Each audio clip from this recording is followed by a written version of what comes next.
क्या कुछ मामला था, कितनी जो शिकायतें जो टॉप प्रायोरिटी पे आई हैं सर? देखिए, ये जो जनता के दरबार में हर वीरवार को मैं आकर के यहाँ भाजपा कार्यालय के अंदर जो ग्रीवेंसीज हैं, लोगों की समस्याएं हैं, उनको सुनने का एक क्रम हमने बनाया हुआ है। और उस क्रम में आज लगभग 70 के करीब जो शिकायतें हैं वो आज आई हैं। उन शिकायतों में ज़्यादातर तो लोग जो हैं वो एम्प्लॉयमेंट को लेकर के परेशान हैं, लेकिन उसके बाद जो कुछ गांव की समस्याएं, गांव के अंदर कोई शमशान घाट की है, कोई धर्मशाला की है, लेकिन और इसके अलावा उस सेक्टर के अंदर छोटी छोटी प्रॉब्लम है पानी की निकासी को लेकर के, और जो सेक्टर के अंदर सिक्योरिटी को लेकर के कुछ लोगों ने, कुछ एसोसिएशंस ने शिकायत की हैं।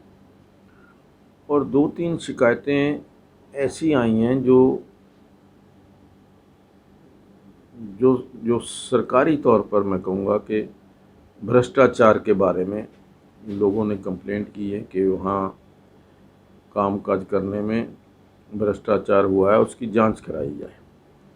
तो वो उनमें से 2 शिकायतें ऐसी हैं जो हमने डिप्टी कमिश्नर महोदय को भेजी हैं कि आने वाली जो ग्रीवेंसेस कमेटी की मीटिंग है वो उसमें लगाई जाए। कुछ लोगों का था कि यहाँ सरकारी ज़मीन के ऊपर कब्ज़ा किया हुआ है, वो कब्ज़ा जो है वो हटाया जाए। इस प्रकार की शिकायतें आई हैं और कोशिश की है कि तुरंत उनके ऊपर संज्ञान लेकर के जो अधिकारी हैं उनसे बातचीत करके समस्याओं का समाधान करवा सके। सर कल अगर बात करें, पंचकुला में बारिश हुई थी, पंचकुला शहर उनको टापू बन गया। हमने डीसी से बात की कि क्या बात की, रोड गली में पानी भरा हुआ है और कई लोगों के बेडरूम तक पानी पहुंचा। देखिए, ये कहना कि पंचकुला टापू बना हुआ बिल्कुल गलत है। 2-3 जगह पानी का जो ठहराव है या पानी की निकासी के अंदर प्रॉब्लम आई है, और वो पॉइंट्स ऐसे हैं जो पिछली बार भी उसके अंदर समस्या आई थी। लेकिन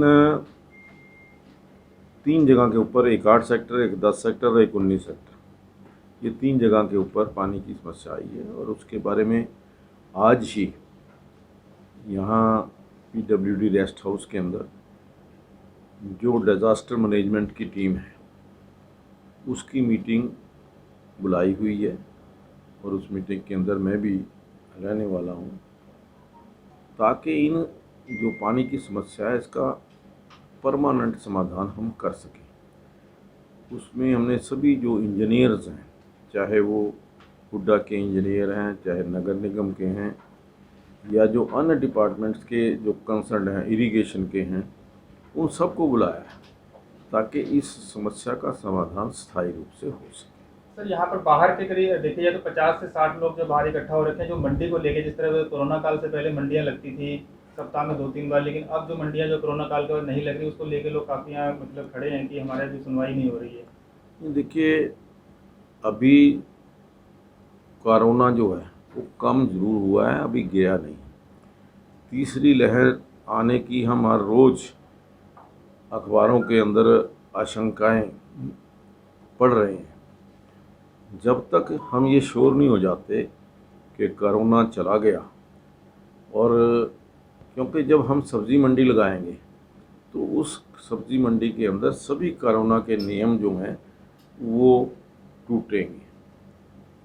हमारा ये प्रयास है कि कोरोना के नियमों का पालन होना चाहिए जब तक ये तीसरी लहर का डर है। तो इसलिए जो ये अपनी मंडी या जो अपनी जो किसान मंडी लगती थी उसको हमने अभी रोका है। और दूसरा, किसान मंडी जो लगती थी, जो उसका मकसद था, वो किसान मंडी का मकसद पूरा नहीं हो रहा। किसान मंडियां जब लगी थी उस समय ये था कि जो किसान की जो उपज है, किसान की जो सब्जी है, वो सीधे कंज्यूमर के पास जाए।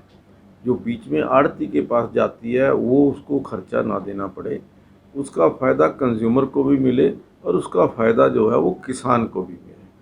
लेकिन आज जो यहाँ पर ये जो किसान मंडी लग रही थी, लेकिन किसान मंडी के अंदर सभी जो लोग हैं वो सब्जी मंडी से 26 से ला करके वो यहाँ पर अपना सब्जियाँ बेचने का काम कर रहे हैं। किसान मंडी वो नहीं है, एक कह सकते हैं कि भी बाज़ार है एक, जो हर डे बाज़ार है, कोई हर दिन जो लगता था, सोमवार को कहीं है, मंगलवार को कहीं है, बुधवार को कहीं है। उसके ऊपर हम विचार कर रहे हैं कि क्या अभी उसको ज़रूरत है चालू करने की या नहीं। लेकिन मेरा ये मानना है कि जब तक कोरोना ख़त्म नहीं हो जाता, कोरोना के ऊपर लगाम नहीं लग जाती, तब तक ये जो मंडियां हैं वो शुरू नहीं की जानी चाहिए। सर एक आखिरी सवाल, माजरी चौक पे जो है, माजरी चौक पे अतिक्रमण को हटाया जाए, लगातार आज तीसरी ड्राइव भी चलाई गई है, लगातार एक सप्ताह में तीसरी बार जो है विभाग वहाँ जा रहा है। लेकिन वहाँ का जो लोगों का कहना है, जुड़ी फड़ी वालों का, कि 20-22 लोग हैं जिनका वेंडिंग जोन में नाम है पर उनको जगह नहीं दी गई, तो कम से कम हमें तो थोड़ा बख्शा जाए, थोड़ा सा हमारे पे रहम किया भाई जाए। अगर वेंडिंग जोन में नाम है, जहाँ पर भी है, हम उनको अगले 15-20 दिन के अंदर जो ड्रॉ निकालने वाले हैं, जिन जिन का जिस सेक्टर के अंदर होगा वो वहाँ देंगे। वहाँ कोई वेंडिंग जोन, उस एरिया के अंदर तो वेंडिंग जोन नहीं है, जहाँ भी वेंडिंग जोन होगा उनको जगह देंगे।